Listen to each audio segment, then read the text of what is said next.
Yo! Sanjay Uche here, people, and the road to the universe survival arc continues today. Alright, so as promised, I'm giving you my Dragon Ball Super episodes 75 and 76 preview in one video. So, getting right into it. Um, these two episodes, just to start off, like my general feelings, my general opinion on these episodes is that to me they were good, real good. And now I actually dive into why I feel that way. Sorry about that. So yeah, so in these episodes we see it really revolves around Krillin essentially leveling up, quote unquote. Um, Not in preparation for the tournament, but as an internal, I guess, internal desire to become stronger. And that in itself plays a very crucial role in making these two episodes so good as I as I've stated. So we start off with Goku back on the farm wanting a sparring partner because he's bored. So we start off and we get this, to me, an awesome, it's kind of like we're continuing off the whole Gohan moments of 73 and 74, and we get to see Gohan go up against Goku. Of course, in a sense, it's a great Saiyaman, but whatever. And I thought it was an awesome, entertaining fight sequence. About 2-3 minutes, so it was good, and that in itself does speak volumes about how strong Gohan is as well, because we know that the power scaling in Super is a bit wonky, but at this point, Goku in Super Saiyan 1 is still pretty darn powerful. Arguably more powerful than. How should I put it? I know they were sparring and they were probably holding back, but it still speaks volumes of how strong Gohan is at this point. So it's safe to say Gohan, he's still much stronger than how he was in the Buu saga, even though a lot of people might feel like he's been slacking off in his training, but he's still up there apparently. Well, even more than before. So I thought it was an additional plus to the episode, and especially since we're going towards a tournament where he'll be competing as well. So eventually they have to cut that out because they're destroying the farm. Well, yeah, essentially. So I thought it was funny. So we eventually get to see Goku go and ask Krillin to spar with him because everybody else is either busy or just not ready. And especially in Vegeta's case, especially with, if you haven't heard, yeah, Bulma should be pregnant. So I would assume that that's why Vegeta doesn't want to train. So we start getting into the parts of this kind of two episode segments where we get to see Krillin interact with Android 18 and his daughter at home, which we don't see a lot of. And this, that in itself does, it's like it does wonders because it's just coming from the Gohan episodes. It's like we're being presented with little moments that we don't usually see, and that always is a plus. So we get to see Android 18 and Marin, their daughter, essentially, in I wouldn't say a different light, but basically being a bit harsh, but being a, to me, a great wife, because as the episode goes on, Krillin basically identifies or speaks out on what we as the viewers already know or have subconsciously been saying over the years, that Krillin isn't the fighter anymore. Krillin's been left behind, and for Android 18 to motivate him in the way that she did, which is harsh, but it speaks volumes about how much she cares for him and wants him to improve as well. So that speaks volumes about her character. And for Krillin to eventually make the decision, listening to the words of his wife and his daughter in terms of them indirectly saying they want him to be stronger, that it it's like character development real late in the game, because Krillin's, when you really look at how long these characters have been around since like Dragon Ball days, this is kind of late in the game, and for Krillin to be getting more character development here, Definitely a plus. I've been saying definitely a plus a lot.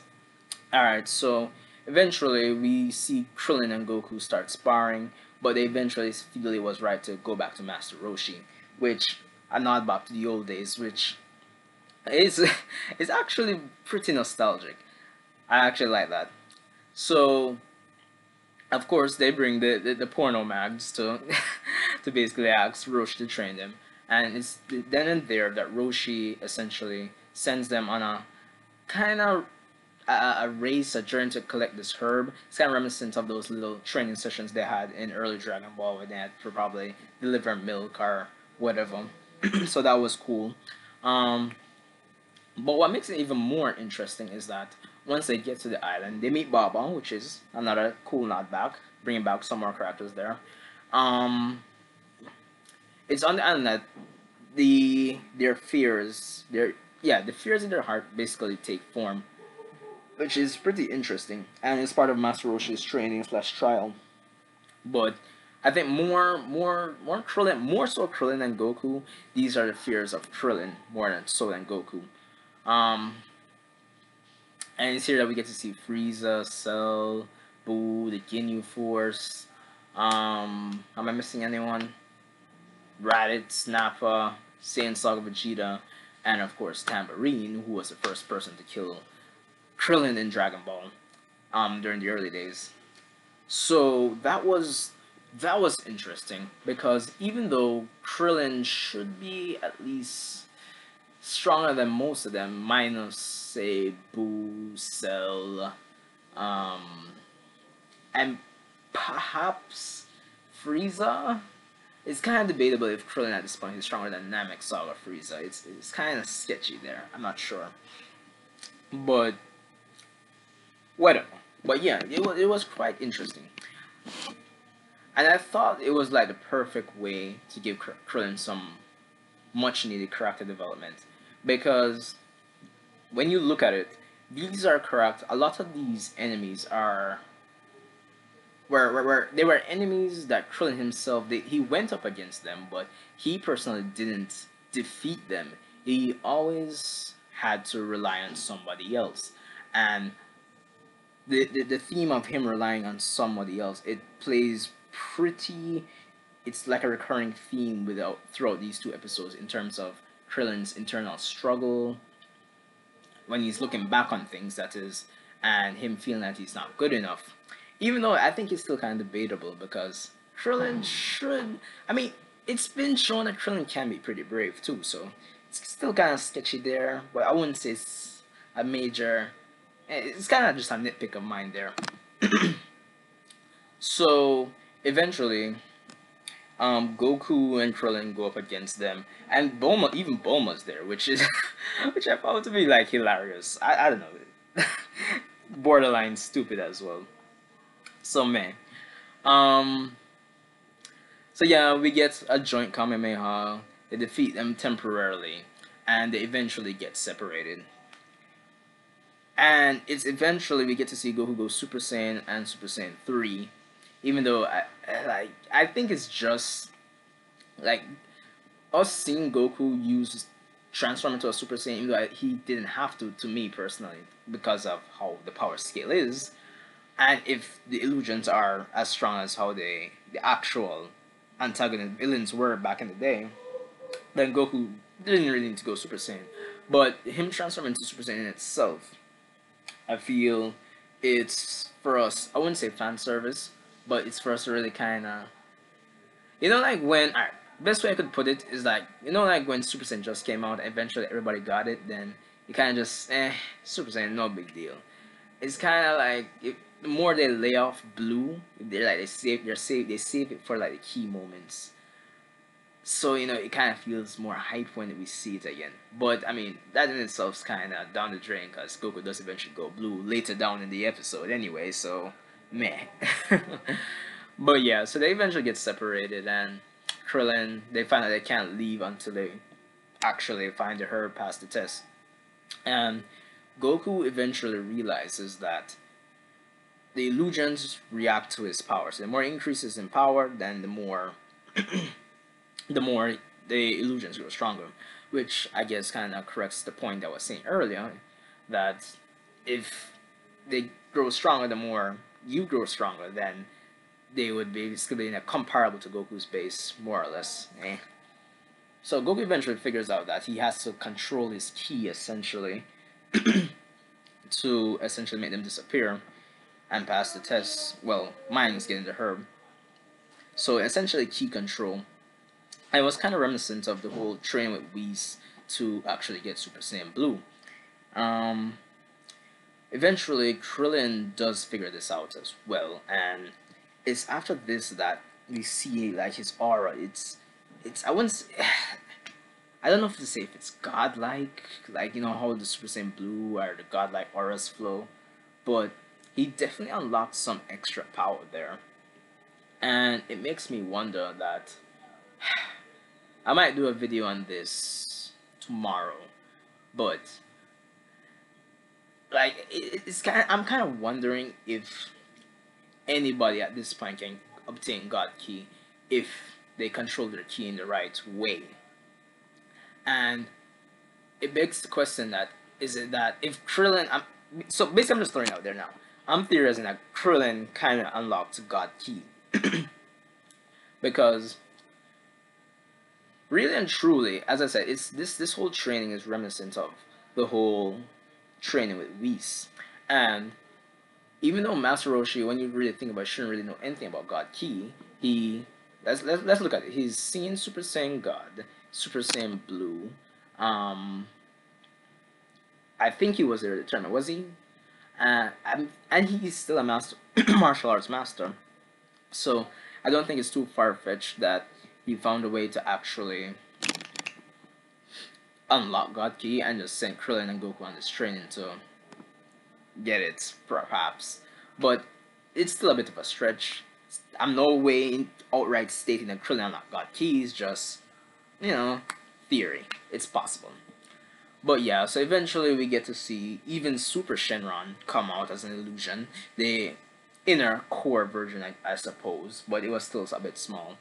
And oh yeah, and even before then, we got to see Return of the Nimbus, which was another great nodback, throwback there, which is pretty cool.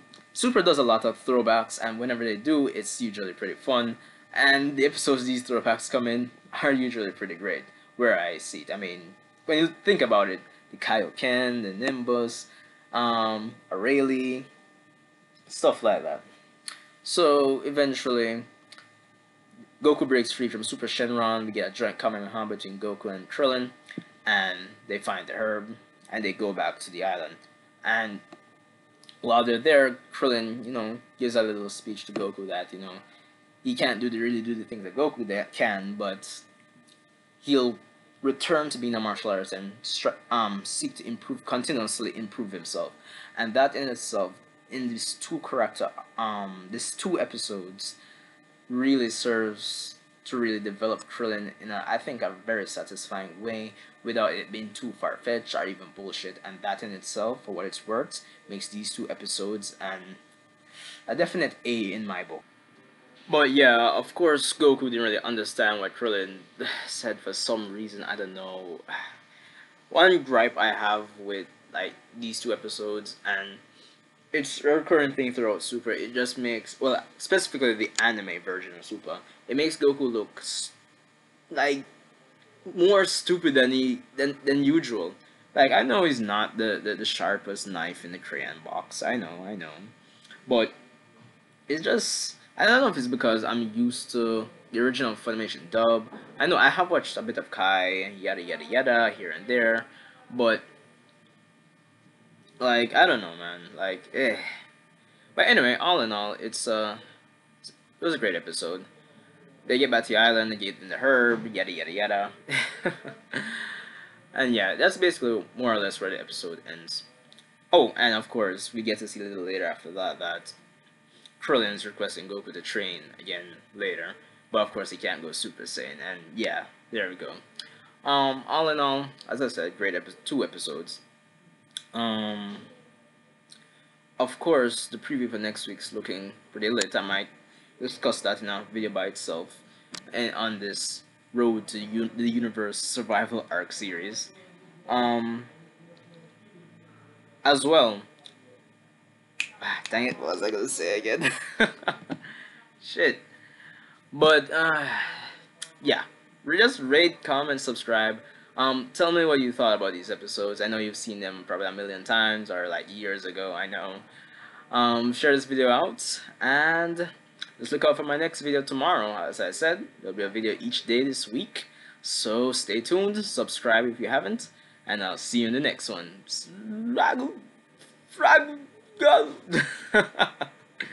See you guys.